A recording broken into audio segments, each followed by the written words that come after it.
Box office king and queen. Sa totoo lang, ako may nagulantang at tila hindi makapaniwala. Lahat ay natulala sa bagong Box Office King and Queen Award. Tila pangarap na unti-unting natutupad dahil Kathleen Tandem ay dahan-dahan sa publiko ay malinaw nang inilalantad. Labis ang saya ni na Catherine at Alden.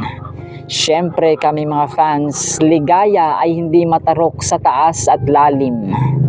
Nawa ay magtuloy-tuloy na ang inyong karera bilang magkasama, naka-on man o hindi nakaharap sa camera.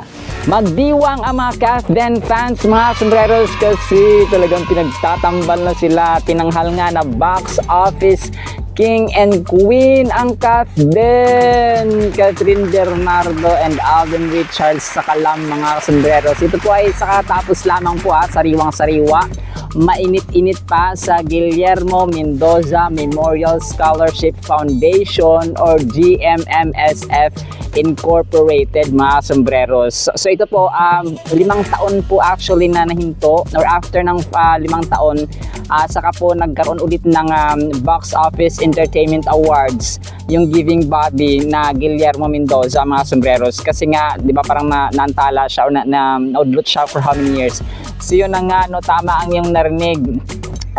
Box Office King and Queen sina Catherine Bernardo at Alden Richards. Although sa magkaibang projects po, kung naalala natin yung pelikula ni Catherine Bernardo with Dolly De Leon na A Very Good Girl, yun po yun. At saka yung sa 5 Breakups and a Romance ni na Alden Richards at saka Julia Montes mga sombreros. Pero yun nga, pwede namang tanghalin si Julia Montes, pero ibinigay po yung corona kay Queen Catherine mga kasomberos. Itinanghal sila na King and Queen. Parang mga kasomberos, no, meron tayong mga clues. Malinaw na po ang ganap, ang takbo ng senaryo mga sombreros sa Kathleen Team Up or sa Kathleen Love Team mga sombreros, kung kaya napakaraming reasons para magbunyi at magdiwang, no? Kasi noong 2020 sina Alden at Catherine sa hinirang din sila na Box Office Phenomenal Stars of the Year,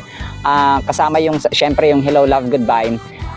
Marami actually mga sombreros ang tawag dito, ang nanalo pa maliban kina Catherine at saka Alden mga sombreros, kagaya ni Dingdong Dantes at saka Marian Rivera.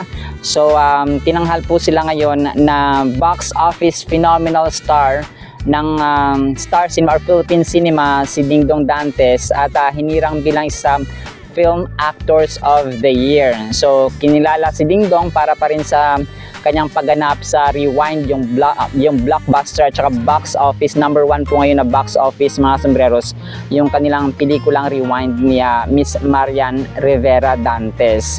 Narito po mga sombreros ang kumpletong listahan po ng GMMSF 2024 awardees. Box Office Phenomenal Stars of Philippine Cinema sina Dingdong Dantes at Marian Rivera sa pelikula nilang Rewind. Box Office King si Alden Richards para sa 5 Breakups and a Romance. Box Office Queen si Miss Catherine Bernardo, of course, sa pelikula niyang A Very Good Girl.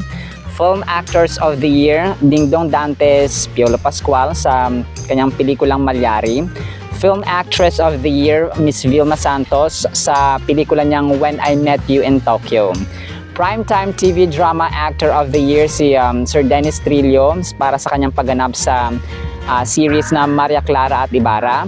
Primetime TV Drama Actress of the Year naman si Barbie Forteza para rin sa Maria Clara at Ibarra. Daytime TV Drama Actor of the Year naman si Richard Yap para sa Abot Kamay na Pangarap. Daytime TV Drama Actress of the Year naman si Miss Jillian Ward para rin sa Abot Kamay na Pangarap. Ito po ay ayon sa ABS-CBN News mga sombreros. Prince of Philippine Entertainment naman si Donnie Panghilinan. Princess of Philippine Entertainment naman si Ma'am Bel Mariano.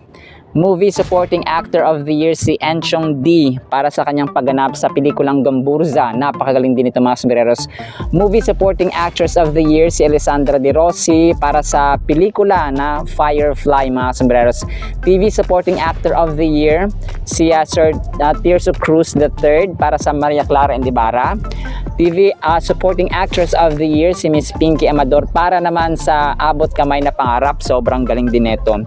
Most Popular Love Team for Movies, Ding Dong Dantes at Marian Rivera para sa Rewind. Most Popular Love Team for Television, sina Ruru Madrid at Bianca Umali para sa The Right One.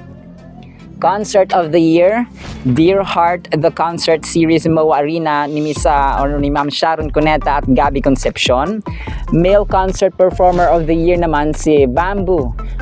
Yung nagtambal sila ni Sarah G at saka si Bamboo mga sombreros.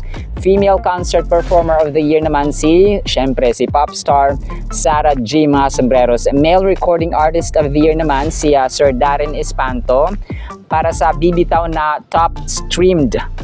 Female Recording Artist of the Year naman si Moira De La Torre para sa Ikaw at Sila na album niya sa EME album mga sombreros. Most Popular Recording Performing Group ang SB19 para sa Pagtatag World Tour mga sombreros. Most Popular Child Performer of the Year naman si Ewan Mikaeli para sa Firefly mga sombreros. Most Popular Film Producers naman ang Star Cinema, APT Productions, Agosto 2 for Rewind. Most Popular Screenwriter naman si Enrico Santos. Most Popular Film Director si May Cruz Alviar. Most Popular TV Program News and Public Affairs naman ang Kapuso Mo Jessica Soho. Most Popular TV Program naman, primetime drama ang FPJ's Batang Quiapo. Most Popular TV Program naman ang talk show or Fast Talk with Boy Abunda mga sombreros. Most Popular TV Program, Reality Talent Game ang Family Feud. Most Popular TV Program naman sa noontime at saka sa primetime mga sombreros at saka musical variety ay ang ASAP. Male TV host naman si Sir Luis Manzano. Female TV host naman si Maine Mendoza at saka si Ma'am Kim Chu. Comedy Actor of the Year naman si Bong Revilla Jr.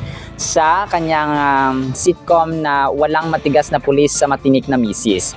Comedy Actress of the Year naman si Beauty Gonzales para dun nga sa kanilang sitcom ni Sir Bong Revilla na Walang Matigas na Pulis sa Matinik na Misis. So yun nga, no, congratulations Kath din, mainit-init pa. Para po sa vlog na ito ay naghanda rin po tayo ng syempre ng ating munting tula mga sombreros. Nawa po inyo magustuhan at saka ito na po siya. Pinamagatan nating Box Office King and Queen. Sa totoo lang, ako may nagulantang at tila hindi makapaniwala. Lahat ay natulala sa bagong Box Office King and Queen Award. Tila pangarap na unti-unting natutupad dahil Kath Den Tandem ay dahan-dahan sa publiko ay malinaw nang inilalantad. Labis ang saya ni na Catherine at Alden. Siyempre kami mga fans, ligaya ay hindi matarok sa taas at lalim. Nawa ay magtuloy-tuloy na ang inyong karera bilang magkasama, naka-on man o hindi nakaharap sa camera. Grabe kayo, Kath Den! Unti-unti nyo nang binabasag mga awards ng ibang love teams noon. Ay tila uungusan nyo pa ngayon, bukas at sa darating pang mga panahon. Sige lang kayo sa pag-arangkada kasi kaming mga Kath Den fans ay nakadikit palad na nananalangin sa tuwi-tuwi na. Blessings nyo ay madagdagan at aapaw pa ng sobra-sobra. Sana po ay inyong nagustuhan mga sombreros ang ating simple at payak na tula mga sombreros. And once again, congratulations Catherine at Alden. Talagang malinaw na crystal clear mga sombreros. Mas malinaw pa, as in pellucid, crystal clear mga sombreros ang nangyayari ngayon sa ating fandom sa Kathden mga kasombreros. Nawa po ay magtuloy-tuloy ang kanilang karera gaya ng aking nabanggit mga sombreros. At maraming salamat po sa mga subscribers pa po natin, sa mga talagang na-appreciate yung ating simple, alam mo yung mababaw lang ating kalagayahan mga sombreros bilang mga Pilipino, bilang mga fans mga sombreros. At syempre mainit na mainit talaga ang fandom dito sa Pilipinas, and I'm so thankful to God kasi yung ating konti at ang ating mababaw na talento mga sombreros mula sa Lord ay atin po nagagamit para magpasaya, magpa-in-love pa sa mga tao, no, kahit na comment minsan, no, kahit mga senior na daw sila, kinikilig pa rin sila sa Kathden Love Team.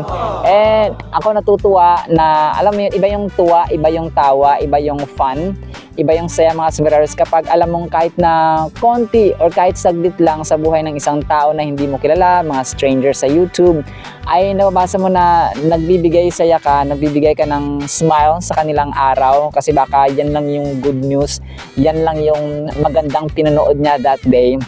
So at least tayo ginagawa natin na katuwaan lang, di ba? Parang enjoy lang, parang pampalipas oras, pero sila talagang it puts a smile on their face. O, di ba? Parang lalim mga smiles.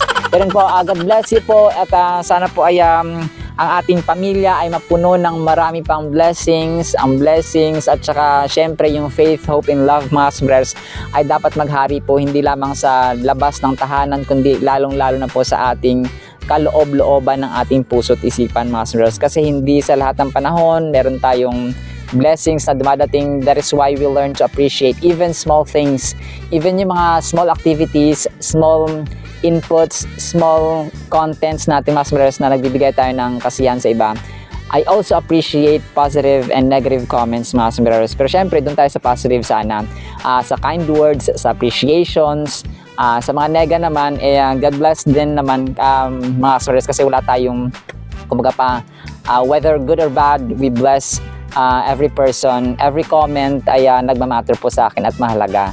So yun, pero syempre nakakataba ng puso, nakaka-touch kapag nakakabasa ka ng mga positive comments, mga positive feedback, kasi yun naman talaga ang nakaka-encourage sa atin, nakapagpalakas ng loob sa atin sa araw-araw mga sombreros. When we hear and we see, we read comments na positive, kumbaga pa, nakaka-determinado palalo mga sombreros na gawin mo yung iyong ginagawa, yung kinagugustuhan mo or kina-enjoyan mong gawin mga sombreros. So God bless you po, and sana po ay subaybayan niyo po ang ating future vlogs, and God bless you, pagpalain po ang inyong buong pamilya from your kasombrerong Dennis. Mahal na mahal ko po kayo. Charo! Hindi po. God bless po. See you sa next vlog. Bye-bye!